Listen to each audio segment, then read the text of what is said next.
Hi అండి అందరికీ good morning. Welcome back to బుల్లితెర యూట్యూబ్ ఛానల్. ఫ్రెండ్స్, మీరెప్పుడైనా పచ్చి మొక్కల్ని ఇలా ట్రై చేశారా? ఒకసారి అయితే ట్రై చేయండి. మనమైతే పచ్చి మొక్కలతో మామూలుగా మక్క వడలు, బజ్జీలు అలాంటివి కామన్‌గా ఎప్పుడైనా చేసుకుంటాం గదా! ఇలా ఒకసారి కొత్తగా ట్రై చేయండి ఫ్రెండ్స్. చాలా చాలా సూపర్ టేస్ట్‌గా ఉంటదన్నమాట.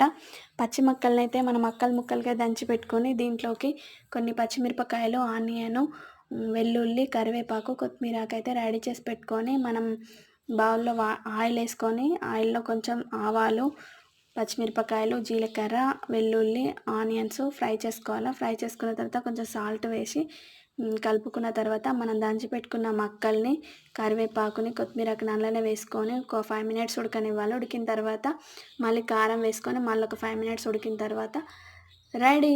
Tiffin ready. Tasty tasty tiffin ready. మీరు కూడా ఒకసారి ట్రై చేయండి. Thanks for watching. Please subscribe my channel.